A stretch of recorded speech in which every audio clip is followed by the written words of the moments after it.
Welcome back, everybody. On September 17th, 1992, 14-year-old Misty Copsey vanished after visiting the Puyallup Fair. Now, 25 years later, detectives with the Puyallup Police Department are trying to use a unique approach to revive this very troubling cold case. Please welcome Detective Sergeant Jason Visnow and Captain Scott Engle. Thank you both for being here. Jason, give us an overview of this case. What happened, as near as we know? Well, Misty was 14 years old in 1992. She went to the fair with a friend of hers. It was a Thursday evening, September 17th, and at the end of the evening, they were trying to arrange rides home. Misty was going to ride a bus. No one ever saw her again. The friends separated, and she and nobody her ever saw friends Misty. separated. She went to catch the bus. Her friend went to walk home, and she was never seen or heard from again after that. Were there suspects at the time?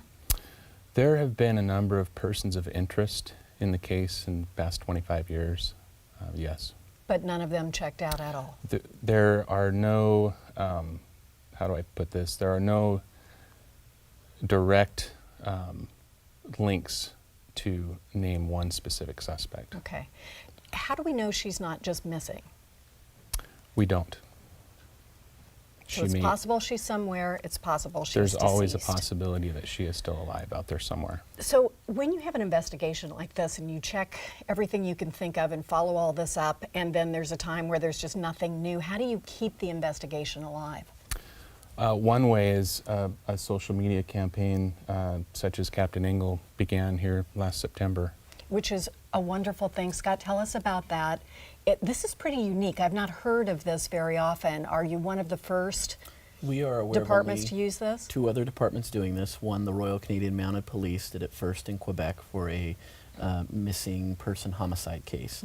Miami PD did it shortly thereafter. We were the first to do it here in the Northwest area. Okay, tell us what it involves. So we, on the 25th anniversary of Misty's disappearance this past year, we actually turned our social media feed for both Twitter and Facebook over to Misty. At 8 a.m. that morning, our police department profile on both of those social media platforms became Misty. Misty's voice then told the story of who she was in first person. We started in the morning talking about the things she liked, the band she liked, her favorite food, the things she liked to do with her family. And then she told the audience about what happened that day.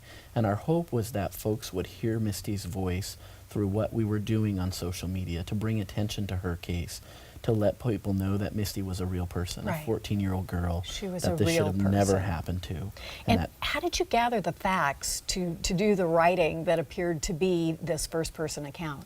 Our first step was to sit down with Misty's family and make sure that they were okay with doing this and have a conversation about this is what this is going to look like. Help us understand Misty growing up. Help us understand who Misty was in those young years. What things did she like? We then put together a script, if you will, of what we would think Misty would say. We presented that back to Misty's mom, who looked that over with her family and said, yes, we believe this is what Misty would say and who she was. Right. Oh, that must have been hard for her.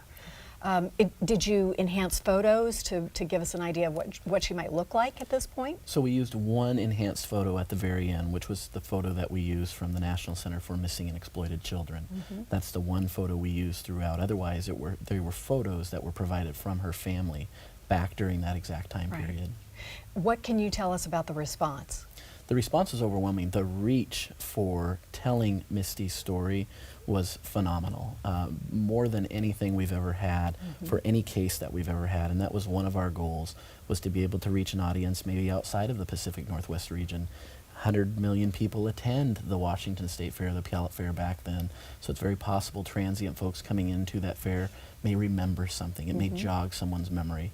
So our response and reach was absolutely phenomenal. Can we still go back to those posts and repost them for you? How can we help, I guess, is what I'm basically asking. So the posts are still up. You can go to our Twitter feed and you can find exactly what went on that day this year. You can go to our Facebook page and find those as well.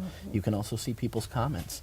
Our hope is that something will jog someone's memory. I hope so. That'll be the little tip in this case. We know that someone knows something out there, and You we're would think, hopeful that they'll right? come forward. You would certainly think. And talk to me just a little bit about how these cases weigh on the people trying to solve them. I mean, obviously the most difficult thing is the victim, the victim's family, but you guys don't go unscathed, the men and women who look into these cases. No, they take their toll on the investigators. The investigators take at home with them in their minds.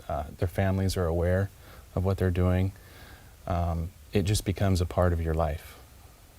Well, I think we can all, we can't know, but we can imagine how terrible this is for a family, and this is one way we can help, right? Reach out, retweet this stuff, take a look, you know, search your memory banks, because for every year the Puyallup Fair was there, I don't know how many people attend, but, you know, hundreds of thousands of people. Thank you both very much.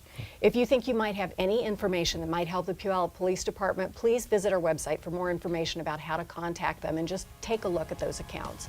Up next, we'll have a look at some of the construction projects with the biggest impact in Western Washington after this.